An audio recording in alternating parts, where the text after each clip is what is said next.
அனைவருக்கும் வணக்கம். உங்கள் கிருஷப் அகாடமியிலேருந்து வினிதா. இந்த வீடியோவில் பார்த்தீங்க அப்படின்னா நம்ம முதலமைச்சர் மற்றும் அமைச்சர்கள் குழுவை பற்றி தான் பார்க்க போகிறோம். அமைச்சரவையை பற்றி பார்க்க போகிறோம். எப்படி உங்களுக்கு மத்திய அளவில் பிரதம அமைச்சர் மற்றும் அமைச்சர்கள் குழு இருந்துச்சோ அவங்களுடைய அதிகாரம் அப்படியே இவங்களுக்கும் இங்கே இருக்கும். எந்த வித்தியாசமுமே இருக்காது. ஓகேங்களா, பார்க்கலாங்களா? இது நம்மளுடைய ஸ்கூல் புக்கில் எங்கே இருக்குது அப்படின்னு பார்த்தீங்கன்னா 10th புக்கில் குடிமையியலில் பாடம் 3 மாநில அரசில் இருக்குது 3.2ல். அதே மாதிரி 12th அரசியல் அறிவியல் புக்கில் பாடம் 2 ஆட்சித்துறையில் 2.7ல் இருக்குது. ஓகேங்களா? அப்போ இது கொஞ்சம் பார்த்து வச்சுக்கோங்க. ஈஸியாக தான் இருக்கும். முன்னாடி பார்த்தது அப்படியே தான் இருக்கும். ரொம்ப சிம்பிளான டாபிக் தான் இது. ஏன் அப்படின்னா நம்ம முன்னாடியே பிரதம அமைச்சர் அமைச்சர்கள் குழுவை பற்றி பார்த்துட்டோம்ல, அதனால் இது ரொம்ப ரொம்ப ஈஸியாக இருக்கும். ஓகேங்களா, பாருங்கள். ஃபஸ்ட்டு நம்ம முதலமைச்சரை பார்த்துடலாம். அரசியலமைப்பால் அமைக்கப்பட்ட நாடாளுமன்ற முறையில் அமைந்த அரசில் ஆளுநர் மாநிலத்தின் பெயரளவு நிர்வாகியாகவும் முதலமைச்சர் உண்மையான நிர்வாகியாகவும் உள்ளனர். நம்ம முன்னாடியே பார்த்துட்டோமா, ஆளுநர் நிர்வாகி தான், நிர்வாக அதிகாரம் அவர்கிட்ட தான் இருக்குது. ஆனால் அவர் பெயரளவு நிர்வாகியாக இருக்கிறாரு. முதலமைச்சர் தான் என்னவா இருக்காரு, உண்மையான நிர்வாகியாக இருக்கிறாரு. ஏன்னா முதலமைச்சருடைய ஆலோசனையின் பேரில் தான் ஆளுநர் செயல்படுறார். அப்போ மாநில அரசாங்கத்தின் தலைவர் யார் அப்படின்னு பார்த்தீங்கன்னா முதலமைச்சர் தான். அப்போ மாநில அரசாங்கத்தின் தலைவர், அடுத்தது பார்த்தீங்கன்னா அரசியல் தலைவர், இது எல்லாமே முதலமைச்சர் தான். மாநில அரசியலமைப்பின் தலைவர் அப்படின்னு கேட்டிங்கன்னா ஆளுநர். ஓகேங்களா, சரி. இப்போ இவருடைய நியமனம் எப்படி இருக்குது அப்படின்னா, முதலமைச்சராக நியமிக்கப்படக்கூடிய நபர் சட்டமன்ற உறுப்பினர் ஆவதற்கான தகுதிகளை பெற்றிருக்க வேண்டும். அப்போ அவருக்கு என்ன தகுதி இருக்கணும் அப்படின்னா, சட்டமன்ற உறுப்பினர் ஆவதற்கு என்னென்ன தகுதியில் வேணுமோ அந்த தகுதி இருக்கணும். அப்போ சட்டமன்ற உறுப்பினர் ஆவதற்கு என்ன தகுதி அப்படிங்கிறது நம்ம சட்டமன்றம் பார்க்கும் பொழுது பார்க்கலாம். ஓகேங்களா, இப்போ இந்த இடத்துல இது மட்டும் தெரிஞ்சுக்கோங்க. சட்டமன்ற உறுப்பினர் ஆவதற்கு என்ன தகுதிகள்லாம் வேணுமோ அந்த தகுதி முதலமைச்சருக்கு வேணும். அப்போ முதலமைச்சரை யார் நியமனம் பண்ணுறாங்க? மாநில ஆளுநர் தான் நியமனம் பண்ணுறாங்க. பார்த்தோம், முதலமைச்சர் மாநில ஆளுநராக நியமனம் செய்யப்படுகிறார். அப்போ மாநில ஆளுநர் யாரையாவது ஒருத்தர் கூப்பிட்டு முதலமைச்சராக நியமனம் பண்ணிட முடியுமா? அப்படி பண்ண முடியாது. ஒரு எலெக்ஷன் வைப்பாங்க. அந்த எலெக்ஷனில் யார் ஜெயிக்கிறாங்களோ, எந்த கட்சி பெரும்பான்மை வாக்குகளில் ஜெயிக்குதோ அந்த கட்சியுடைய தலைவரை முதலமைச்சராக ஆளுநர் நியமனம் பண்ணுவாங்க. இதை பார்த்துட்டோம். பாருங்க, சட்டமன்றத்தில் பெரும்பான்மை பெற்ற கட்சியின் தலைவர் அல்லது பெரும்பான்மை பெற்ற கூட்டணி கட்சியின் தலைவர் முதலமைச்சராக நியமிக்கப்படுகிறார். அப்போ ஒரு கட்சி தனியாக நின்று கூட ஆட்சி அமைக்கலாம், இல்லை கூட்டணி அமைச்சு கூட என்ன பண்ணுவாங்க, ஆட்சி அமைப்பாங்க. அப்போ அந்த கட்சி தனியாக நின்றுச்சுன்னா அந்த கட்சியுடைய தலைவர் இல்லை கூட்டணி கட்சியுடைய தலைவரை என்ன பண்ணுறாரு, முதலமைச்சராக நியமனம் பண்ணுறாரு. ஒருவேளை எந்த கட்சியுமே முழுமையான அந்த பெரும்பான்மை வாக்குகள் பெறலை அப்படின்னா ஆளுநர் என்ன பண்ணுவார், எந்த கட்சியின் தலைவரையும் என்ன பண்ணுவார், ஆட்சி அமைக்க அழைப்பார். அதை தான் இங்கே சொல்லியிருப்பாங்க.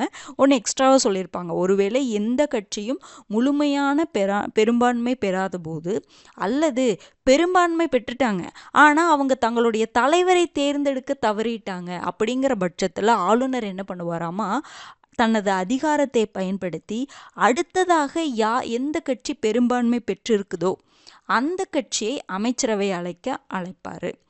ஓகேங்களா, ஒன்று இல்லை எந்த கட்சிக்கும் முழுமையான பெரும்பான்மை கிடைக்கல அப்படின்னாலும் அப்போவும் ஆளுநர் என்ன பண்ணலாம் அப்படின்னா, எந்த கட்சியுடைய அந்த தலைவரை கூப்பிட்டு இந்த ஆட்சி அமைங்கன்னு சொல்லிட்டு என்ன பண்ணலாம், அழைக்கலாம். இல்லை ஒரு கட்சி பெரும்பான்மை வாக்குகளில் ஜெயிச்சும் அவங்க தனக்குள்ள ஒரு தலைவரை தேர்ந்தெடுக்க தவறுறாங்க அப்படின்னா அப்போவும் ஆளுநர் என்ன பண்ணுவார், அடுத்து பெரும்பான்மை பெற்ற பெரிய கட்சி என்ன பண்ணுவார், ஆட்சி அமைக்க அழைப்பார் அப்படின்னு சொல்கிறாங்க. சரி, அப்போ இந்த மாதிரி கட்டத்தில் ஒருத்தங்க என்ன பண்ணுறாங்க, ஆட்சி அமைக்கிறாங்கன்னு வச்சுக்கோங்களேன். இந்த மாதிரி பெரும்பான்மை பெறாத போது என்ன பண்ணுறாங்க, ஆளுநர் சொன்னாங்கன்னு சொல்லிட்டு அவங்க ஆட்சி அமைக்கிறாங்கல்ல, அப்போது அவங்க என்ன பண்ணணும், ஆளுநரால் வழங்கப்படும் கால அவகாசத்திற்குள் சட்டமன்றத்தில் அவரது பெரும்பான்மையை நிரூபிக்க வேண்டும். ஓகேங்களா, அதாவது ஆளுநர் என்ன பண்ணுறாரு, இப்போ ஒரு கட்சிக்கு எந்த கட்சியுமே பெரும்பான்மை பெறலை. அப்போ ஆளுநர் என்ன பண்ணுவாராமா, எந்த கட்சியுடைய தலைவரையும் அழைச்சி ஆட்சி அமைங்க அப்படின்னு சொல்லுவார். அப்போ அந்த கட்சி என்ன பண்ணணும், ஆளுநரால் வழங்கப்படும் கால அவகாசத்திற்குள் சட்டமன்றத்தில் அவரது பெரும்பான்மையை நிரூபிக்கணும். அவங்க ஆட்சி அமைச்சிட்றாங்க, ஓகே அவர் சொல்லிட்டாருன்னு ஆட்சி அமைச்சிட்றாங்க கலந்து பேசி. ஆனால் அதுக்கப்புறம் ஆளுநர் ஒரு கால அவகாசம் கொடுப்பாங்க, இதுக்குள்ளே நீங்கள் என்ன பண்ணணும், சட்டமன்றத்தில் பெரும்பான்மையை நிரூபிக்கணும் அப்படின்னு சொல்லிட்டு ஒரு ஆர்டர் கொடுப்பாரு. அதை நிரூபிக்கணும். ஓகேங்களா. அடுத்தது பாருங்க, முதலமைச்சரின் பதவிக்காலம் நிர்ணயிக்கப்பட்ட ஒன்றல்ல. முதலமைச்சருடைய பதவிக்காலம் 5 வருஷம்தான் அப்படின்னு தான் சொல்லியிருப்பாங்க. ஆனால் நிர்ணயிக்கப்பட்ட ஒன்றல்லன்னு ஏன் சொல்கிறாங்கன்னா சில காரணத்தினால. என்னன்னா, சட்டமன்ற உறுப்பினர்களின் பெரும்பான்மை எவ்வளவு காலத்திற்கு தொடர்கிறதோ அதுவரை அவர் முதலமைச்சராக நீடிக்கலாம். சட்டமன்றத்தில் எப்பொழுது அவர் பெரும்பான்மையை இழக்கிறாரோ அப்பொழுது தன்னுடைய பதவியை ராஜினாமா செய்கிறாரு. அப்போ என்னன்னா, அவருடைய பீரியட் 5 வருஷம்தான். அந்த 5 வருஷங்கிறது சட்டமன்றத்தில் அந்த உறுப்பினர்களுடைய பெரும்பான்மை ஆதரவு எவ்வளவு காலம் அவருக்கு இருக்குதோ அது வரைக்கும் அவர் நீடிக்கலாம். ஒருவேளை ஒரு 2 வருஷம் 3 வருஷம் கழிச்சு அந்த உறுப்பினர்களுடைய ஆதரவு இவருக்கு இல்லாமல் போச்சுன்னு வச்சுக்கோங்களே, இவர் தன்னுடைய பதவியை என்ன பண்ணணும்? ராஜினாமா பண்ணணும். பாருங்க, சட்டமன்றத்தின் மற்ற உறுப்பினர்களின் பதவிக்காலம் போலவே முதலமைச்சரின் பதவிக்காலமும் என்னதான் 5 வருஷம்தான். ஓகேங்களா. இது 5 வருஷம்தான். மற்ற அமைச்சர்களுக்கும் 5 வருஷம்தான். ஆனால் சில காரணத்தினால என்ன பண்ணுவாங்க? பதவி நீக்கம் பண்ணலாம், ராஜினாமா பண்ணலாம். ஓகேங்களா. அடுத்தது பாருங்க, முதலமைச்சருக்கு பதவி பிரமாணம் செய்து வைப்பவர் பார்த்தீங்கன்னா அந்த மாநிலத்துடைய ஆளுநர் தான். அப்போ முதலமைச்சருக்கு பதவி பிரமாணம் செய்து வைப்பவர் அந்த மாநிலத்தின் ஆளுநர். அடுத்தது ரொம்ப ரொம்ப முக்கியமான பாயிண்ட் பாருங்க, இந்திய அரசியலமைப்பில் துணை முதலமைச்சர் பதவி உருவாக்கப்படுவதற்கு எந்தவித வழிமுறைகளும் வழங்கப்படவில்லை. அப்போ துணை முதலமைச்சர் பதவி இருக்குது, அது உருவாக்கப்படுவதற்கு எந்தவித வழிமுறைகளும் அங்கே கொடுக்கல அப்படின்னு சொல்கிறாங்க. ஓகேங்களா. அதாவது பதவி எப்படி சொல்கிறாங்க அப்படின்னா, துணை முதலமைச்சர் பதவியை கண்டிப்பாக அமைக்கணும் அப்படின்ட்டு அவசியம் கிடையாது. அந்த மாதிரி எதுவுமே கான்ஸ்டிடியூஷனில் கொடுக்கல. கண்டிப்பாக கொடுக்கணுன்ட்டு அவசியமெல்லாம் கிடையாது. நம்ம என்ன பண்ணிக்கலாம், நிர்வாக வசதிக்காக மட்டுமே மாநில அரசினால் துணை முதலமைச்சர் பதவி உருவாக்கப்படுகிறது. அப்போ நம்மளுடைய தமிழ்நாட்டில் கூட பார்த்திங்கன்னா இப்போ டெப்யூட்டி சிஎம்ஐ யார் இருக்காங்க? உதயநிதி ஸ்டாலின் அவர்கள் இருக்காங்க. அப்போது துணை முதல்வர் கண்டிப்பாக இருக்கணும் அப்படிங்கிற ஒரு விஷயமெல்லாம் அரசியலமைப்பில் கொடுக்கவெல்லாம் கிடையாது. நம்ம நிர்வாக வசதிக்காக அந்தந்த மாநில அரசு என்ன பண்ணிக்கலாம், துணை முதல்வர்களை நியமனம் பண்ணிக்கலாம். ரொம்ப முக்கியம், இந்திய அரசியலமைப்பில் துணை முதலமைச்சர் பதவி கொடுக்கப்பட்டிருக்கா அப்படின்லாம் கேட்பாங்க. அந்த மாதிரிலாம் இல்லை. ஓகேங்களா. நம்மளாம் நிர்வாக வசதிக்காக அந்தந்த மாநில அரசு உருவாக்கிக்கிறது அந்த பதவியை. ஓகேங்களா, நல்லா தெரிஞ்சு வச்சுக்கோங்க. அடுத்தது, முதலமைச்சருடைய ஊதியம் மற்றும் படிகள் அந்தந்த மாநில சட்டமன்றத்தால் நிர்ணயிக்கப்படுகிறது. அப்போ இதுவும் ரொம்ப முக்கியமான பாயிண்ட். அப்போ முதலமைச்சருக்கு கொடுக்கக்கூடிய அந்த ஊதியம் படிகள் அதையெல்லாம் யார் நிர்ணயிக்கிறாங்க அப்படின்னு பார்த்தீங்கன்னா மாநில சட்டமன்றம் தான். அமைச்சர்களுக்கும் அதே மாதிரி தான். ஓகேங்களா. அப்போ இது பார்த்தீங்கன்னா இதெல்லாம் ஜென்ரலான பாயிண்ட்ஸ் தான். மாநில ஆளுநராக அவர் நியமனம் பண்ணுறாங்க. பெரும்பான்மை பெறலை அப்படின்னா அப்போ ஆளுநர் என்ன பண்ணுவார், தன்னுடைய அதிகாரத்தை பயன்படுத்தி அடுத்ததாக பெரும்பான்மை பெற்ற பெரிய கட்சியை அமைச்சரவை அமைக்க அழைப்பார். அவங்க என்ன பண்ணணும், ஆளுநர் கொடுக்குற அந்த கால அவகாசத்திற்குள்ள சட்டமன்றத்தில் அவரது பெரும்பான்மையை நிரூபிக்க வேண்டும். அப்புறம் முதலமைச்சருடைய பதவிக்காலம் நிர்ணயிக்கப்பட்ட ஒன்றில்லை. ஏன்னா சட்டமன்ற உறுப்பினர்களுடைய பெரும்பான்மை ஆதரவு எவ்வளோ நாள் வரைக்கும் இருக்குதோ அவ்வளோ நாள் வரைக்கும் தான் முதலமைச்சர் பதவியில் இருக்க முடியும். அப்போ பதவிக்காலம் 5 ஆண்டுகள் தான். ஆனால் நிர்ணயிக்கப்பட்ட ஒன்றுன்னு சொல்ல முடியாதுன்னு சொல்கிறாங்க. முதலமைச்சருக்கு பதவி பிரமாணம் செய்து வைப்பவர் பார்த்தீங்கன்னா ஆளுநர் தான். இந்திய அரசியலமைப்பில் துணை முதலமைச்சர் பதவி கண்டிப்பாக உருவாக்கணும் அப்படின்ட்டு ஏதாவது இருக்குதா? கிடையாது. நிர்வாக வசதிக்காக நம்மளே உருவாக்கிக்கலாம், அவ்வளோதான். அது இந்திய அரசியலமைப்பில் அப்படி கொடுக்கல, அது ஞாபகம் வச்சுக்கோங்க. அடுத்தது பார்த்தீங்கன்னா இவருடைய அதிகாரங்கள் மற்றும் பணிகள் என்னென்ன.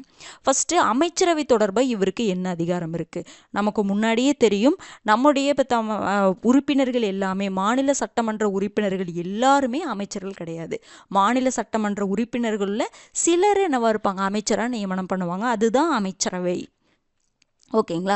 அப்போ 15% சொல்லுவாங்க. மத்திய அரசில் பார்த்தோம்ல, மொத்த அந்த அவையின் மொத்த உறுப்பினர்களில் 15% அமைச்சர்களாக இருக்கணும்னு சொல்லி பார்த்தோம்ல, அதே மாதிரி தான் இங்கேயும் மாநில சட்டமன்றத்தில் மொத்த உறுப்பினர்களின் 15% அமைச்சர்களாக இருக்கணும். ஓகேங்களா. இப்போ நம்ம தமிழ்நாட்டில் பார்த்தீங்கன்னா 234 பேர் இருக்காங்கல்ல மொத்த உறுப்பினர்கள். இதில் 15% அப்படின்னு பார்த்தீங்கன்னா 36 பேர் வருவாங்க. அப்போ 36 பேர் உங்களுக்கு என்னவா இருக்கணும்னா அமைச்சர்களாக இருப்பாங்க. அதை தான் சொல்கிறாங்க. அப்போ இவங்க தான் ஒரு அமைச்சரவை. இந்த 36 பேர் சேர்ந்தது தான் ஒரு அமைச்சரவை. அப்போ அந்த அமைச்சரவையின் தலைவராக யார் செயல்படுறாங்கன்னா முதலமைச்சர். முதலமைச்சரின் பரிந்துரையின் பேரில் ஆளுநர் அமைச்சர்களை நியமனம் செய்கிறாரு. அப்போ அமைச்சர்களை யார் நியமனம் பண்ணுறாங்க? ஆளுநர். ஆனால் அதுக்கு பரிந்துரை பண்ணுறது யார்? முதலமைச்சர். இதெல்லாம் முன்னாடியே பார்த்த பாயிண்ட் தான். அதே மாதிரி அமைச்சர்களுக்கு துறைகளை ஒதுக்கீடு செய்பவர் யார்? முதலமைச்சர் தான். இவங்களுக்கு இந்த துறை, இவங்களுக்கு இந்த துறை அப்படின்னு ஒதுக்கீடு பண்ணுறது யார் தான்? முதலமைச்சர் தான். அவர் தான் வந்து ஒரு லிஸ்ட் ரெடி பண்ணி அதை போய் ஆளுநருக்கு கொடுப்பாரு. ஆளுநர் அவங்கள அமைச்சராக நியமனம் பண்ணுவாங்க. அவர் ஒன்று துறையில் ஒதுக்கி தரமாட்டார் ஆளுநரா. முதலமைச்சர் முடிவு பண்ணிடுவார் எல்லாத்தையுமே. போய் ஒரு லெட்டர் மாதிரி கொடுக்குற, ஒரு லிஸ்ட் மாதிரி கொடுக்கறது தான். ஓகேங்களா?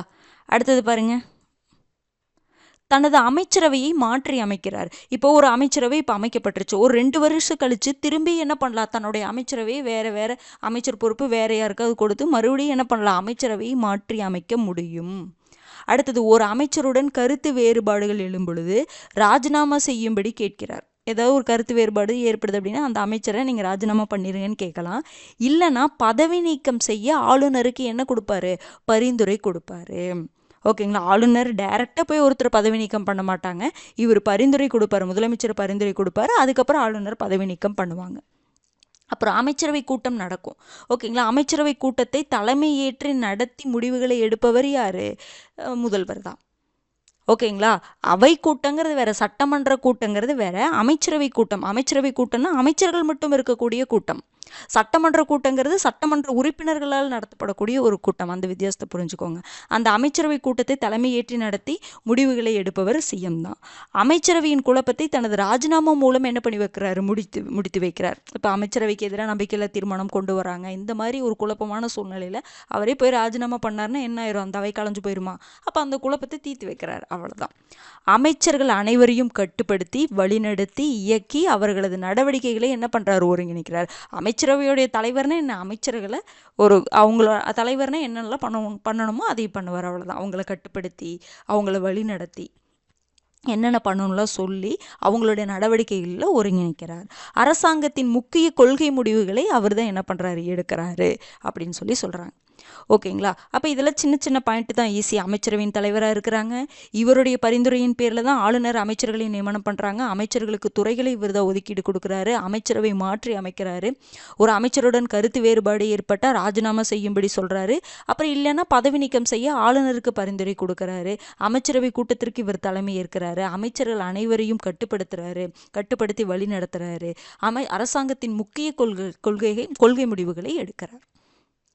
அடுத்தது பாருங்க, ஆளுநர் தொடர்பாக இவருக்கு என்னென்ன ரைட்ஸ் எல்லாம் இருக்குது.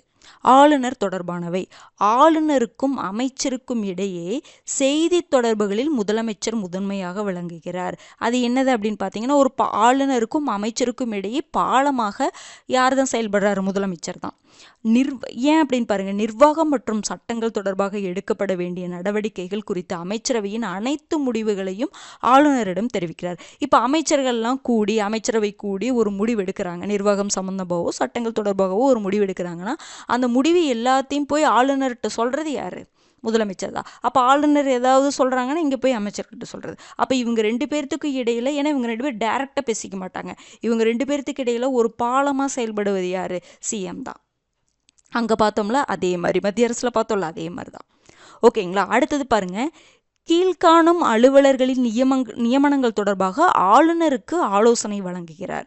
இப்போ பார்த்தீங்கன்னா, மாநில அரசு வழக்கறிஞர், மாநில தேர்தல் ஆணையர், மாநில அரசு பணியாளர் தேர்வாணையத்தின் தலைவர் மற்றும் உறுப்பினர்கள், மாநில திட்டக்குழு தலைவர் மற்றும் உறுப்பினர்கள், மாநில நிதிக்குழு தலைவர் மற்றும் உறுப்பினர்கள், மாநில தகவல் ஆணையர்கள், இவங்க எல்லாத்தையும் யார் தான் நியமனம் பண்ணுறாங்க? ஆளுநர் தான் நியமனம் பண்ணுறாரு. ஆனால் இந்த நியமனம் பண்ணுறதுக்கு ஆலோசனை கொடுக்கறது யார்? சிஎம். ஓகேங்களா? அப்போ இது எல்லாத்தையும் நியமனம், இதெல்லாமே முக்கிய பொறுப்புகள். இந்த முக்கிய பொறுப்புகளுக்கான ஆளுமைகள்லாம் நியமனம் பண்ணுறது ஆளுநர் தான். ஆனால் அதுக்கு ஆலோசனை கொடுக்கறது சிஎம். அப்போ மாநில அரசு தலைமை வழக்கறிஞரை நியமனம் பண்ணுறாங்க. ஓகேங்களா? அடுத்தது மாநில தேர்தல் ஆணையரை நியமனம் பண்ணுறாங்க. அடுத்தது மாநில அரசு பணியாளர் தேர்வாணையத்தின் தலைவர் மற்றும் உறுப்பினர்கள், இதெல்லாம் நம்ம முன்னாடியே பார்த்தோம். அவங்களெல்லாம் நியமனம் பண்ணுறாங்க. மாநில திட்டக்குழு தலைவர் மற்றும் உறுப்பினர்களை நியமனம் பண்ணுறாங்க. அப்புறம் நிதிக்குழு தலைவர் மற்றும் உறுப்பினர்கள், மாநில தகவல் ஆணையர்கள், இவங்க எல்லாத்தையும் ஆளுநர் நியமனம் பண்ணுறாங்க. ஆனால் முதலமைச்சர் ஆலோசனை கொடுக்குறார். ஓகேங்களா. அடுத்த பாயிண்ட் பாருங்க. அனைத்து முக்கிய நியமனங்களிலும் ஆளுநரே செய்வதாக எழுத்தில் இருக்கு. இது அரசியலமைப்புல கொடுத்துருக்குது. இந்த நியமனங்களை எல்லாம் ஆளுநர் தான் பண்றாங்கன்ட்டு. ஆனா பிராக்டிக்கலா என்ன நடக்குது? அத்தகைய நியமனங்கள் அனைத்துமே முதலமைச்சரின் ஆலோசனைப்படியே செய்யப்படுது. புரிஞ்சுதுங்களா? நான் முன்னாடி சொன்ன பாயிண்டே தான். இதெல்லாம் பார்த்ததான் திரும்ப திரும்ப பார்க்குறோங்க இந்த பாயிண்டெல்லாம். ஓகேங்களா. அடுத்தது பாருங்க. சட்டமன்றம் தொடர்பாக இவருக்கு என்னென்ன இது இருக்குது. சட்டமன்ற கூட்டத்தொடரை ஆரம்பிக்கிறது, அப்புறம் ஒத்தி வைக்கவும் ஆளுநருக்கு முதலமைச்சர் என்ன பண்ணுவார் அப்படின்னா ஆலோசனை கொடுப்பார். ஓகேங்களா. அதே மாதிரி கலைக்கிறதுக்கு இங்கே எந்நேரத்திலும் சட்டமன்றத்தை கலைக்க ஆளுநருக்கு பரிந்துரை செய்கிறார். அப்போ சட்டமன்ற கூட்டத்தொடர் ஆரம்பிக்கிறது, ஒத்தி வைக்கிறது, கலைக்கிறது, இது எல்லாத்தையுமே என்ன பண்ணலாம் அப்படின்னா ஆளுநர் பண்ணலாம். அதுக்கு ஆலோசனை கொடுக்கறது யார்? முதலமைச்சர். அடுத்தது சட்டமன்றத்தில் அரசின் கொள்கைகளை இவர் தான் அறிவிக்கிறார், சிஎம் தான். அப்புறம் சட்டமன்றத்தில் மசோதாக்களையும் இவர் அறிமுகப்படுத்தலாம். சட்டமன்றத்தில் கொண்டு வர வேண்டிய அனைத்து ஆவணங்கள், முன்வரவுகள் அப்படின்னு என்னதுங்க, மசோதாக்கள், தீர்மானங்கள், இது எல்லாத்தையுமே அவர் என்ன பண்ணுறாரு? பரிசீலனை பண்ணுறாரு. அதுக்கப்புறம் முக்கியமான பாயிண்ட் பாருங்க. மாநிலங்களுக்கு இடையேயான குழு பார்த்தோமா, மண்டல குழு பார்த்தோமா, இதில் உறுப்பினராக சிஎம் இருந்திருப்பாங்களா? ஒவ்வொரு மாநிலத்துடைய சிஎம் இருந்திருப்பாங்களா? பாருங்கள். மாநிலங்களுக்கு இடையேயான குழு, தேசிய வளர்ச்சி குழு, மண்டல குழு, நிதி ஆயோக் போன்ற அமைப்புகளின் உறுப்பினராக உள்ளார். அதே மாதிரி மாநில திட்டக்குழு, மாநில மக்கள் தொகை ஆணையம் போன்றவற்றின் பதவி வழி தலைவராக இருக்கிறாரு. அப்போ பதவி வழி தலைவர்னா அவர் சிஎம்ஐ யார் இருக்காங்களோ அவங்க தான் இந்த குழுவுக்கு தலைவராக இருப்பாங்க. அப்போ மாநில திட்டக்குழுக்கும் மாநில மக்கள் தொகை ஆணையத்துக்கும் பதவி வழி தலைவராக சிஎம் இருக்கிறார்.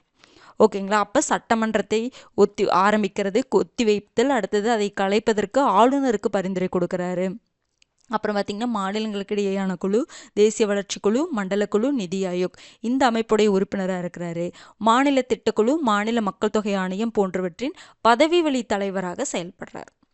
ஓகேங்களா. சரி, வேறு என்னெல்லாம் அதிகாரம் இருக்குன்னா இது எல்லாத்துக்குமே தெரிஞ்சது. ஜஸ்ட் ஒரு 4 பாயிண்ட் இருக்கும் பாருங்க. ஆளுங்கட்சியின் தலைவர் யாருங்க? முதலமைச்சர் தானே. ஆளுங்கட்சியின் தலைவராக முதலமைச்சர் என்ன பண்ணுறாரு? அந்த கட்சியை கட்டுப்படுத்தி அதன் ஒழுக்கத்தை என்ன பண்ணுறாரு? மேம்படுத்துறாரு. அடுத்தது மாநிலத்தின் தலைவர் யார்? உண்மையான தலைவர் யார் தான்? சிஎம் தான். அவர் என்ன பண்ணுறாரு? மாநிலத்தின் தலைவராக பல்வேறுபட்ட மக்களின் தேவைகளை உற்று நோக்குகிறார். அந்த தேவைகளை தெரிஞ்சுட்டு அதை நிறைவேற்றி கொடுக்கிறார். ஓகேங்களா. அடுத்தது மாநிலத்தின் அரசியல் தலைமையை அவர் என்ன பண்ணுறாரு? ஏன்னா மாநிலத்துடைய அரசியல் தலைவர் யார் தான்? சிஎம் தான். மாநிலத்தின் அரசியல் தலைமையாக பல்வேறு பணிகளை கட்டுப்படுத்தி மேற்பார்வையிட்டு பல்வேறு துறை செயலர்களின் பணிகளை என்ன பண்ணுறாரு? ஒருங்கிணைக்கிறார். ஓகேங்களா. இன்னொன்று, மாநில அரசு சுமூகமாக இயங்க மத்திய அரசுடன் இணக்கமான உறவை வைத்துக்கொள்கிறார். அப்போ மாநில அரசு சரியாக செயல்படணும்னா மத்திய அரசோட இணக்கமான உறவு வச்சு தான் ஆகணும். அப்போ இணக்கமான உறவை அவர் வைத்துக்கொள்கிறார் அப்படிங்கிற மாதிரி சொல்கிறாங்க. இதெல்லாம் லைட்டாக நீங்கள் ரீட் பண்ணாவே போதுமானது. பெருசாக ரொம்ப இதில் பெருசாக எதுவும் இல்லை. நமக்கு தெரிஞ்ச பாயிண்ட்ஸ் தான் எல்லாமே. ஓகேங்களா. இப்போ நமக்கு தமிழ்நாட்டுடைய சிஎம் தெரிஞ்சுக்கணும். 1947 பதவி வகித்த தமிழக முதலமைச்சர்களை நீங்கள் ஃபஸ்ட்டு நல்லா தெரிஞ்சு வச்சுக்கணும். ஓகேங்களா. அடுத்தது இதுக்கு முன்னாடி உங்களுக்கு நீதி கட்சியில் ஆட்சியில் இருந்திருப்பாங்கல்ல, அப்போ அதை நீங்கள் எதில் படிப்பீங்கன்னா தமிழ்நாடு அரசியல் நிர்வாகம் இருக்குல்ல, நம்ம படிப்போம் தமிழ்நாடு வளர்ச்சி நிர்வாகம் இருக்குல்ல, அந்த யூனிட்டில் அந்த நீதி கட்சியை பற்றி படிக்கும் பொழுது அந்த டைமில் யார் 21, 37 வரைக்கும் யார் ஆட்சியில் இருந்தாங்க அப்படிங்கிறதெல்லாம் அந்த ஆர்டரை படிப்போம். ஏன்னா அந்தந்த ஆட்சியில் யார் யார் என்னென்ன சாதனை பண்ணுவாங்க அப்படின்ற படிப்போம். அந்த இடத்துல அதை படிக்கணும். இப்போ நீங்கள் 47 இப்போ வரைக்கும் யார் இருக்காங்க அப்படிங்கிறத மட்டும் இப்போதைக்கு தெரிஞ்சுக்கோங்க. அதாவது இந்த டாப்பிக்கு இது போதுமானதுன்னு சொல்கிறேன். ஆனால் நீங்கள் தமிழ்நாடு ரிலேட்டடாக படிக்கும்பொழுது அந்த நீதி கட்சி சார்பாக படிக்கும்பொழுது அதெல்லாம் நீங்கள் டீட்டெயிலாகவே படிப்பீங்க. தமிழ்நாடு முதலமைச்சர்கள் தொடர்பாக டீட்டெயிலாக படிப்பீங்க. முதலமைச்சர்களை பற்றியும் படிப்பீங்க, அவங்க கொண்டு வந்த ஸ்கீம்ஸ் எல்லாமே நம்ம படிப்போம். ஓகேங்களா. அதனால் இப்போதைக்கு இதை மட்டும் பார்த்து வச்சுக்கோங்க. பார்த்தீங்கன்னா OP Ramasamy 1947 to 49, PS Kumarasamy Raja அவர்கள் 49 to 52, Rajagopalachari Rajaji 52 to 54, K Kamarajar அவர்கள் 54 to 63, பக்தவச்சலம் அவர்கள் 63 to 67, அண்ணாதுரை பார்த்திங்கன்னா 67 to 69, கருணாநிதி அவர்கள் பார்த்திங்கன்னா 69 to 76, எம்ஜிஆர் அவர்கள் 1977 to 87, ஜானகி ராமச்சந்திரன் அவர்கள் 1988, அப்புறம் கருணாநிதி அவர்கள் 89 to 91, அப்புறம் ஜெயலலிதா அவங்க 91 to 96. இது வரைக்கும் நீங்கள் நல்லா படிச்சுக்கணும். ஏன்னா இது வரைக்கும் மாறி மாறி வர்றாங்களா, இதுக்கப்புறம் ஃபுல்லாக கருணாநிதி அவர்கள் ஜெயலலிதா அம்மா அப்படின்னு மாறி மாறி வந்துட்டே இருப்பாங்க. ஓகேங்களா, இது வரைக்கும் உங்களுக்கு வந்து இப்போதைக்கு இது வரைக்கும் நல்லா படிச்சுக்கோங்க. அது போக நீங்கள் தமிழ்நாடு வளர்ச்சி நிர்வாகம் படிக்கும்பொழுது இந்த வருடம்லாம் நல்லாவே மைண்டில் ஃபிக்ஸ் ஆயிரும். ஏன்னா அத்தனை டைம் படிப்போம். ஏன்னா அந்த பீரியட் நிறைய ஸ்கீம்ஸ்லாம் கொண்டு வந்திருப்பாங்க. ஏன்னா நம்ம தனித்தனி டாப்பிக்கே படிப்போம். இப்போ ராமசாமி அவர்களுடைய ஆட்சியில் என்னென்னலாம் கொண்டு வந்தாங்கன்னெலாம் படிப்போம். குமாரசாமி ராஜா அவர்களுடைய பீரியடில் என்னென்ன கொண்டு வந்தாங்கலாம் படிப்போம். அப்போ அதை மட்டும் தனியாக எடுத்து படிக்கும்போது வருடத்தை நம்ம நல்லா கான்சன்ட்ரேட் பண்ணி படிப்போம்ல. அப்போ அதனால் அந்த இடத்துல மறக்காதுன்னு சொல்ல வர, அதுக்காக தான். இப்போ இது வரைக்கும் நல்லா படித்து வச்சுக்கோங்க. அதுக்கப்புறம் பார்த்தீங்கன்னா பின்னாடி எல்லாமே உங்களுக்கு வந்து கருணாநிதி அவர்களும் ஜெயலலிதா அம்மா அவங்களும் மாறி மாறி வருவாங்க. கொஞ்சம் அது கொஞ்சம் ஈஸியாக இருக்கும். ஓகேங்களா, ஜெயலலிதா அம்மா இது பார்த்தோமா, கருணாநிதி அவர்கள் பார்த்திங்கன்னா 96 to 2001, அப்புறம் ஜெயலலிதா அம்மா 2001, அப்புறம் இவங்க பொறுப்பு வகிச்சிருப்பாங்க ஓ பன்னீர்செல்வம் 2001 to 2, அப்புறம் ஜெயலலிதா அம்மா 2002 to 2006, கருணாநிதி அவர்கள் 2006 to 2011, ஜெயலலிதா அம்மா பார்த்திங்கன்னா 2011 to 14 மறுபடியும் பொறுப்பு வகிச்சுப்பாங்க. 2014 to 15 ஓ பன்னீர்செல்வம் அவர்கள். ஜெயலலிதா அம்மா 15 to 16, அந்த பீரியடில் தான் அவங்க வந்து உடல்நலக்குறைவுனால மறைவு ஏற்பட்டிருப்பாங்கல்ல. அப்போ பன்னீர்செல்வம் அவர்கள் 16 to 17 பொறுப்பு வச்சிருப்பாங்க. அதுக்கப்புறம் உங்களுக்கு நமக்கு தெரிஞ்சது தான் எல்லாமே. எடப்பாடி கே பழனிசாமி அவர்கள் 2017 முதல், அப்போ 2021 எலெக்ஷன் நடக்குது. அப்போ வந்து மு.க. ஸ்டாலின் அவர்கள் சிஎம்மாக பதவியேற்றிருப்பாங்க. ஓகேங்களா, இது நம்ம ஸ்கூல் புக்கில் இருக்கக்கூடிய பாக்ஸ் தான், பழைய எடிஷனில் இருக்கும். இதை கொஞ்சம் நல்லா பார்த்து வச்சுக்கோங்க. இதை பார்த்துட்டு இப்போ யார் இருக்காங்க அப்படிங்கிறது தெரிஞ்சுக்கோங்க. இது வந்து முன்னாடி உங்களுக்கு 1920 இந்த பிக்சர் இருக்கும். இந்த பிக்சர் இப்போ தேவைப்படாதுன்னு நினைக்கிறேன். இது எப்போ பாருங்கன்னா, நீங்கள் தமிழ்நாடு அந்த வளர்ச்சி நிர்வாகமில் எல்லா கட்சியுடைய சாதனைகள் யார் யார் வர்றாங்க அதெல்லாம் படிச்சுட்டு இதை பாருங்கள், ரொம்ப ஈஸியாக இருக்கும். ஓகேங்களா, ஏன்னா நம்ம இந்த பாலிட்டி வரும்பொழுது இந்த தமிழ்நாடு ரிலேட்டடாக ரொம்ப போக வேணாம், அதுக்காக சொன்னேன். ஓகேங்களா, அடுத்தது பாருங்கள், அமைச்சரவை. அமைச்சரவை பார்த்திங்கன்னா மாநில சட்டமன்றத்திற்கு கூட்டாக பொறுப்பானது. முன்னாடியே பார்த்தது, அங்கேயே பார்த்தோம்ல, மக்களவைக்கு அமைச்சரவை கூட்டாக பொறுப்பானது. அப்படின்னா என்னது, அரசின் நிலைப்பாடுக்கு எதிராக கருத்து அந்த அமைச்சரவை எப்போதுமே தெரிவிக்கக்கூடாது. ஒரு அமைச்சர் வந்து வேறு வித கருத்து சொன்னால் அது தப்பாக போயிடும். ஏன்னா அமைச்சரவை எல்லாமே சேர்ந்து தான் ஒரு முடிவு எடுக்கிறாங்க, கூட்டு பொறுப்பான. அதை போய் வெளியில் அந்த அரசுக்கு எதிராக வேறு எதிரான கருத்தை அவங்க சொல்லவே கூடாது. அதனால தான் மாநில சட்டமன்றத்திற்கு கூட்டாக அமைச்சரவை பொறுப்பானது. அமைச்சரவின் குழுவின் அமைச்சர்கள் அனைவரும் சட்டமன்ற உறுப்பினர்களாக இருக்கணும். அப்போ ஒரு அமைச்சர் அங்கே இருக்காருன்னா அவர் கண்டிப்பாக சட்டமன்ற உறுப்பினராக இருக்கணும். சட்டமன்ற உறுப்பினராக இல்லாதவரை கூட நம்ம என்ன பண்ணலாம், அமைச்சராக நியமனம் பண்ணலாம். ஆனால் அவர் 6 மாத காலத்துக்குள்ளே என்ன பண்ணணும், அந்த சட்டமன்ற உறுப்பினராக தேர்ந்தெடுக்கப்பட்டிருக்கணும். இந்த முன்னாடியே நம்ம அங்கேயே பார்த்தோமா, சட்டமன்ற உறுப்பினர் அல்லாத ஒருவர் அமைச்சராக பதவி ஏற்கலாம். அப்படி ஏற்றாரு அப்படின்னா 6 மாதத்துக்குள்ளே என்ன பண்ணணும், மாநில சட்டமன்ற உறுப்பினராக வேண்டும். ஏன் அப்படின்னா அந்த அமைச்சர் கண்டிப்பாக மாநில சட்டமன்ற உறுப்பினராக தான் இருக்கணும். அப்போ இல்லைனாலும் அவங்கள தேர்ந்தெடுக்கலாம் அமைச்சராக. ஆனால் அவர் 6 மாதத்துக்குள்ளே சட்டமன்ற உறுப்பினராக தேர்ந்தெடுக்கப்பட்டிருக்கணும். அதே கண்டிஷன் தாங்க நம்ம முன்னாடி பார்த்தோம்ல, அதே மாதிரி தான் மத்திய அரசில் பார்த்தோம். ஞாபகம் இருக்குங்களா? நான் கொஞ்சம் இதை ஸ்பீடாக சொல்லுவேன்னு நினைக்கிறேன். ஏன்னா முன்னாடி நம்ம சொன்ன பாயிண்டெல்லாம் திரும்ப வரங்காட்டி தான் அவன் கொஞ்சம் ஸ்பீடாக சொல்கிற மாதிரி சிலருக்கு அது அங்கே அந்த கிளாஸில் பார்த்தவங்களுக்கு இது ஓகே தான். புதுசாக எடுத்தோன்னே இந்த இடத்துல வரும்பொழுது என்னது அங்கே பார்த்தோன்னு சொல்கிறாங்களே அப்படின்னு சொல்லிட்டு உங்களுக்கு கன்ஃபியூஸ் ஆகலாம். ஆர்டராக பார்த்துட்டு வந்திருந்தீங்கன்னா இது ஈஸியாக தான் இருக்கும். எப்படி நீங்கள் ஆர்டராக பார்த்துட்டு வந்திருந்தீங்கன்னு வச்சுக்கோங்களேன், இப்போ நான் சொல்கிற பாயிண்டெல்லாம் உங்களுக்கு அப்படி இதையே திரும்பி சொல்கிறாங்க, ஒரு மாதிரி உங்களுக்கு போர் அடிக்கும். இப்போ உங்களுக்கு போர் அடிச்சுது அப்படின்னு வச்சுக்கோங்களேன், நீங்கள் நல்லா அந்த பாயிண்டெல்லாம் நல்லா படிச்சிட்டிங்கன்னு அர்த்தம். நான் ஒரு பாயிண்ட்டை நான் சொல்கிறேன்ல, அது உங்களுக்கு நீங்கள் வந்து ஐயோ மறுபடியும் இந்த பாயிண்ட்டா அப்படின்னு உங்களுக்கு போர் அடிச்சிச்சு அப்படின்னா, நீங்கள் முன்னாடி ஃபஸ்ட்டில் இருந்து பார்த்துட்டு வர்றீங்கன்னு அர்த்தம். உங்களுக்கு போரே அடிச்சிருக்கும். அப்போ அந்தளவுக்கு நீங்கள் ரெடி ஆகிட்டீங்கன்னு அர்த்தம். ஓகேங்களா, இல்லை சிலருக்கு என்னவா இருக்குன்னா ரிவைஸ் பண்ணுற மாதிரி கூட இருக்கும். அது ஒரு ப்ளஸ்ஸாகவும் நம்ம எடுத்துக்கலாம். ஓகேங்களா, அடுத்தது பாருங்க, முதலமைச்சரின் தலைமையின் கீழ் அமைச்சர்கள் அனைவரும் ஒரு குழுவாக செயல்படணும். ஒரு குழு அவர் கீழே ஃபுல்லாக செயல்படணும். முதலமைச்சர் எவ்வளவு காலம் பதவியில் நீடிக்கிறாரோ அதுவரை அமைச்சரவை தொடரும். இதெல்லாம் முன்னாடி பார்த்த பாயிண்ட் தானே. அப்போ முதலமைச்சருக்கு கீழே தான் அந்த அமைச்சர்கள் ஒரு குழுவாக செயல்படணும். முதலமைச்சர் எவ்வளோ காலம் பதவியில் நீடிக்கிறாரோ அது வரைக்கும் அமைச்சரவை தொடரும். சட்டமன்றத்தில் நம்பிக்கையில்லா தீர்மானம் கொண்டு வந்து நிறைவேற்றப்பட்டால் என்ன பண்ணணும்? மாநில அமைச்சரவை ராஜினாமா செய்யணும். அப்போ நம்பிக்கையில்லா தீர்மானம் அந்த அமைச்சரவைக்கு எதிராக தான் கொண்டு வருவாங்க சட்டமன்றத்தில், அங்கே மக்களவையில் கொண்டு வருவாங்க, இங்கே மாநில சட்டமன்றத்தில் சட்டமன்ற பேரவையில் கொண்டு வருவாங்க. அப்படி கொண்டு வரப்பட்டுச்சு அப்படின்னா, நம்பிக்கையில்லா தீர்மானம் வெற்றி பெற்றுச்சு அப்படின்னா அந்த அமைச்சரவை என்ன பண்ணணும்? ராஜினாமா செய்யணும். ஓகேங்களா? அடுத்தது சட்டப்பிரிவு 163 என்ன சொல்லுதுன்னா, ஆளுநருக்கு ஆலோசனை வழங்க அமைச்சரவையை உருவாக்கணும் அப்படின்னு சொல்லக்கூடிய ஆர்டிக்கல் 163. அதுலேயே ஆர்டிக்கல் 163(1) கிளாஸ் 1 என்ன சொல்லுதுன்னா, 163 கிளாஸ் 1 படி முதலமைச்சரை தலைவராக கொண்ட அமைச்சரவை ஆளுநருக்கு தேவைப்படும் பொழுது உதவி செய்யவும் ஆலோசனை வழங்கவும் வேண்டும். அப்போ சட்டப்பிரிவு 163 கிளாஸ் 1 என்ன சொல்லுதுன்னா, முதலமைச்சரை தலைவராக கொண்ட அமைச்சரவை ஆளுநருக்கு தேவைப்படும் பொழுது என்ன பண்ணும்? உதவி செய்யும், ஆலோசனை வழங்கணும் அப்படின்னு சொல்லக்கூடிய ஆர்டிக்கல் 163. இந்த பாயிண்ட் நம்ம முன்னாடியே பார்த்துட்டோம், அந்த ஆர்டிக்கல் என்னங்கிறக்காக திரும்ப பார்க்குறோம் பாருங்க. ஆனால் அரசமைப்பு விதிகளின்படி நெருக்கடி சூழலில் ஆளுநர் நேரடியாக ஆட்சியை மேற்கொள்ள இயலும். அதாவது என்ன சொல்றாங்கன்னா, அமைச்சரவை முதலமைச்சர் தலைமையிலான அமைச்சரவை குழு தான் ஆளுநருக்கு என்ன பண்ணும்? ஆலோசனை வழங்கும். அவங்க சொல்றதான் ஆளுநர் கேட்டு ஆட்சி பண்ணுவார் அப்படின்ட்டு. ஆனால் அரசமைப்பு விதிகளின்படி நெருக்கடி சூழல் ஏற்படுது. இந்த எமர்ஜென்சியில் அறிவிக்கிறாங்கல்ல, தேசிய அவசர நிலை, மாநில அவசர நிலை, அதெல்லாம் அறிவிக்கிறாங்கல்ல, அப்போல்லாம் அமைச்சரவை ஆலோசனை கேட்கணும்னு அவசியம் இல்லை. ஏன்னா அமைச்சரவையை அப்போ கலைச்சிருவாங்கல்ல. மாநில அவசர நிலையை அறிவிக்கும் பொழுது சட்டமன்றத்தை தான் கலைச்சிருவாங்கல்ல. அப்போ அந்த இடத்துல அமைச்சரவையே இருக்காதல்ல. அப்போ ஆளுநர் என்ன பண்ணுவார்? நேரடியாக ஆட்சியை மேற்கொள்ள இயலும்.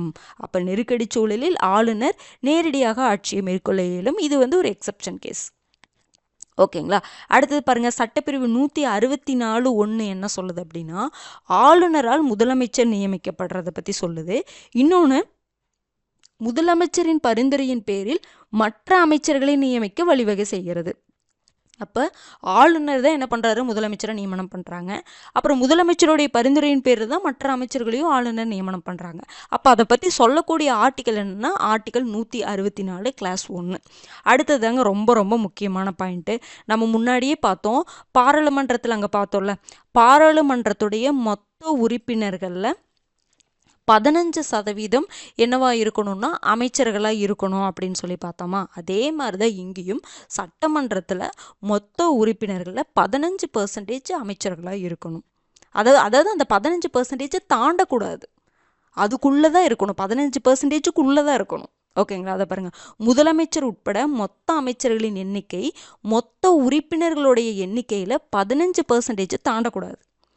குறைந்தபட்சம் முதலமைச்சர் உட்பட 12 நபர்கள் இருக்க வேண்டும் அப்படின்னு சொல்லக்கூடிய ஆர்டிக்கல் 164 கிளாஸ் 1A. அப்போ என்ன அர்த்தம் சொல்கிறாங்க? குறைந்தபட்சம் 12 இருக்கணும். அதுக்கப்புறம் பார்த்தீங்கன்னா 15% மொத்த உறுப்பினர்களில் 15% தாண்டக்கூடாது. 12 நபர்களில் இருந்து மொத்த உறுப்பினர்களில் 15% தாண்டக்கூடாது. இந்த இடைவெளிக்குள்ளே தான் மெம்பர்ஸ் இருக்கணும். ஓகேங்களா? அப்போ என்ன சொல்கிறாங்க? 2003ஆம் ஆண்டு 91வது அரசமைப்பு சட்ட திருத்தத்தின் மூலம் இது இணைக்கப்பட்டது. அங்கேயும் அப்படி தான், இதே சட்ட திருத்தம் தான். ஓகேங்களா? தமிழகத்தில் சட்டமன்ற உறுப்பினர்களின் எண்ணிக்கை எவ்வளோங்க? 234. இதில் 15% என்னதுங்க? 36. அப்போ நம்மளுடைய தமிழ்நாட்டில் பார்த்தீங்கன்னா சட்டமன்றத்தில் 36 வரைக்கும் அமைச்சர்கள் இருக்காங்க. எதிலிருந்து? 12 to 36 வரைக்கும் அமைச்சர்கள் இருக்கலாம். 12 கீழேயும் போயிடக்கூடாது, 36க்கு மேலேயும் போயிடக்கூடாது, அதுதான். ஓகேங்களா? அப்போ சட்டப்பிரிவு 164(1A ரொம்ப ரொம்ப முக்கியமானது, பார்த்து வச்சுக்கோங்க. ஓகேங்களா? மேக்ஸிமம் எவ்வளோ இருக்கணும், மினிமம் எவ்வளோ இருக்கணும். அடுத்தது பாருங்கள், நம்ம பாராளுமன்றத்தில் பார்த்தோமா, மக்களவையில் பார்த்தோமா? மக்களவையில் அமைச்சர்கள் இருப்பாங்க, பாராளுமன்றத்தில் அமைச்சர்கள் இருப்பாங்களா? அப்போ அதுதான் அமைச்சரவை அப்படின்னு சொல்லி, இந்த இடத்துல அமைச்சர் குழு அப்படிங்கிறத விட அமைச்சரவை. அந்த அமைச்சர்கள் அவையில் 3 வகையான அமைச்சர்கள் இருப்பாங்க. அமைச்சரவை அப்படின்னா இப்போ தமிழ்நாட்டில் 36 அமைச்சர்கள் இருக்காங்கன்னா இதில் 3 விதமான அமைச்சர்கள் இருப்பாங்க. ஒவ்வொரு மாநிலத்துக்கும் இந்த எண்ணிக்கை மாறும். கேபினெட் அமைச்சர்கள் இருப்பாங்க, ராஜாங்க அமைச்சர்கள் இருப்பாங்க, இணை அமைச்சர்கள் இருப்பாங்க. ஓகேங்களா? இது ஒரு எக்ஸாம்பிளுக்காக இதை எடுத்து சொல்கிறேன். அப்போ கேபினெட் அமைச்சர்கள் யாருன்னா அமைச்சரவையுடைய உட்கருவே அவங்க தான்.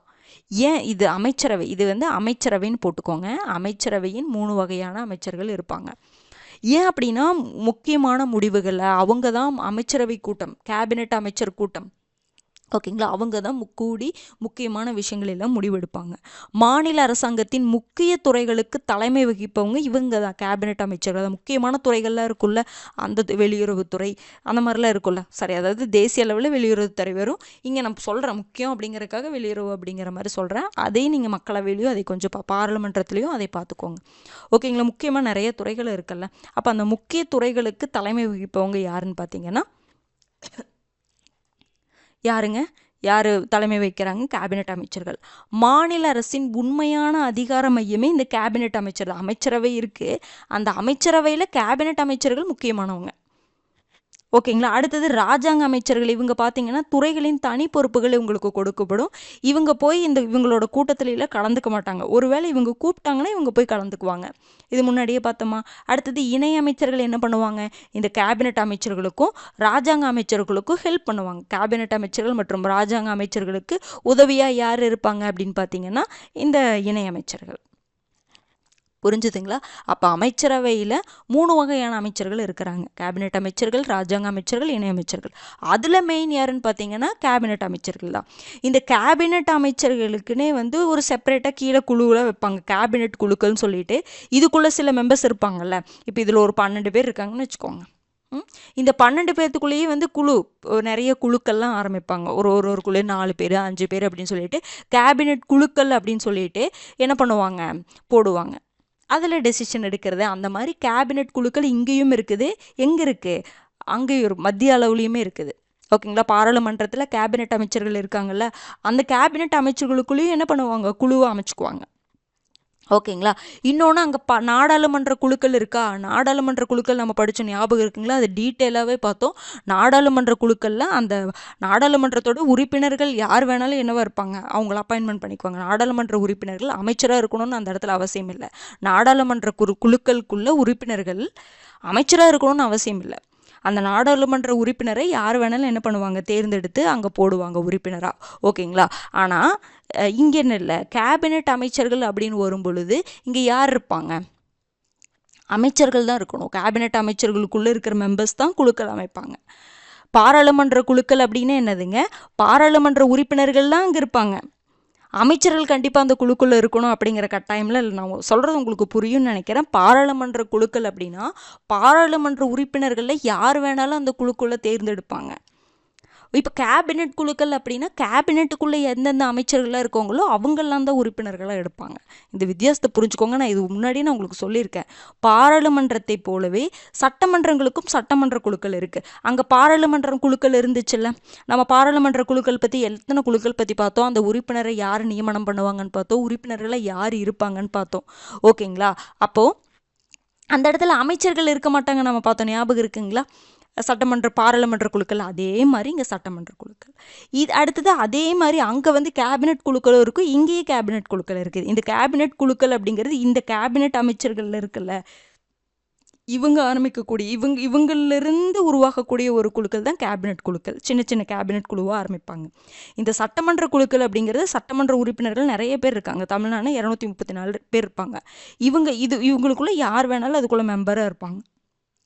இந்த சட்டமன்ற குழுக்களுக்குள்ள நிறைய குழுக்கள் இருக்குது, புரிஞ்சுதுங்களா? அப்போ சட்டமன்ற குழுக்களும் கேபினெட் குழுக்களும் வித்தியாசம் நல்லா பார்த்து வச்சுக்கோங்க. நான் ஒரு வீடியோவில் கூட அடுத்த டைம் நம்ம சட்டமன்றத்தின் செயல்பாடுகள் அடுத்த வீக்குக்கு பார்ப்போம். அப்போ நான் உங்களுக்கு சட்டமன்ற குழுக்கும் கேபினெட் குழுக்கும் வித்தியாசம் நான் சொல்கிறேன்.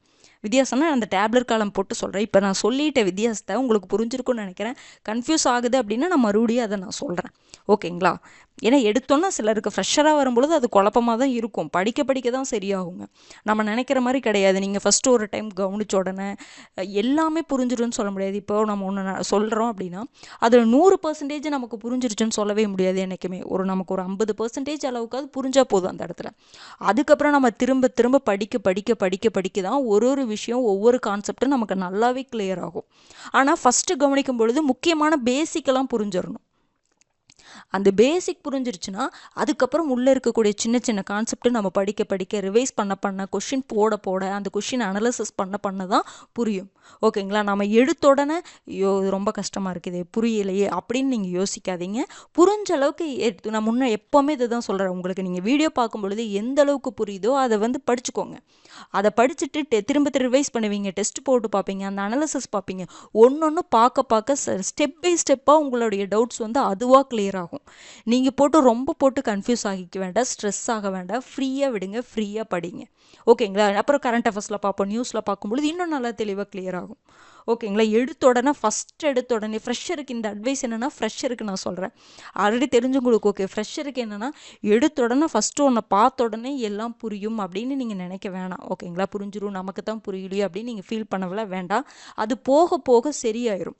இப்போது நீங்கள் இன்றைக்கி இந்த வீடியோ பார்த்துட்ருக்கீங்க, இப்போது நீங்கள் அந்த ஃபஸ்ட்டு வீடியோ நம்ம போட்டிருப்போம், அப்போ ஃபஸ்ட்டு ஸ்டார்டிங் பார்க்குறவங்களுக்கு புரியாமல் இருந்திருக்கும். இப்போ அது 2-3 டைம் நீங்கள் ரிவைஸ் பண்ணியிருப்பீங்க. இப்போ ஃபஸ்ட்டு படித்ததுக்கும் இப்போ ரிவைஸ் பண்ணுறதுக்கும் உங்களுக்கு உங்களுடைய புரிதலுடைய லெவல் அட்வான்ஸாக வந்திருக்கும். அப்போ நீங்கள் படிக்கும் பொழுது வேறு மாதிரி புரிஞ்சிருப்பீங்க. இப்போ 3வது டைம் 4வது டைம் அந்த ஃபஸ்ட்டு கிளாஸை நோட்ஸை நீங்கள் ரிவைஸ் பண்ணும் பொழுது இப்போ புரிதலுடைய இது வேறு மாதிரி இருக்கும். ஓகேங்களா? அது வந்து ஆட்டோமேட்டிக்காக ஒரு விஷயம் நடக்கிறது. அதை நீங்கள் ஃபோர்ஸ் பண்ணாதீங்க. அதை போட்டு இது பண்ண அப்படின்னு ஃபோர்ஸ் பண்ணி அதை புரிஞ்சிக்க வைக்காதீங்க எந்த ஒரு விஷயத்தையுமே. அது அதுவாக அப்படியே உங்களுக்கு புரிய ஆரம்பிக்கும். நம்மளுடைய வேலை என்ன, நம்ம பார்க்குறோம், கிளாஸ் பார்க்குறோம், நோட்ஸ் எடுக்கிறோம், டெஸ்ட் போட்டு பார்க்குறோம். அந்த புரிதலே டெஸ்ட் போட்டு பார்க்க தான் நல்லாவே வரும். அதை புரிஞ்சுக்கோங்க. ஓகேங்களா? அதனால் ரெகுலராக பார்த்துட்டே வாங்க. ஓகேங்களா? போன ஆளுநர் வீடியோவில் கடைசியில் நன்றின்னு சொல்லும் பொழுது உங்களுக்கு கட்டாயிருக்கும்னு நினைக்கிறேன். நீங்கள் பாதியில் முடிச்சுட்டு நினைக்க வேண்டாம், ஃபுல்லாக கவர் ஆயிடுச்சு. ஓகேங்களா? ஃபுல்லாகவே கவர் ஆயிடுச்சு. நான் சும்மா கடைசியில் ஒரு ஜென்ரலாக பேசலான்ட்டு வந்து அது இதாயிருச்சு. ஓகேங்களா? நீங்கள் அது வந்து ஃபுல்லாக கவர் பண்ணல அப்படின்னு நினைக்க வேண்டாம். அந்த ஆளுநர் பட்டியல் ஒரு 5-6 பேர் பார்த்தோம் இல்லைங்களா, அதோடவே கம்ப்ளீட் ஆயிடுச்சு. ஓகேங்களா? அடுத்த வீடியோவில் சந்திக்கலாம். நன்றி. கம்ப்ளீட் பண்ணிட்டேன்னு கண்டிப்பாக கமெண்ட் பண்ணுங்கள். ஓகேங்களா? இது புரிஞ்சிருக்கும்னு நினைக்கிறேன். ஒரு சின்ன டாபிக் தான் பாருங்கள், 1/2 மணி நேரம் கூட ஆகலை.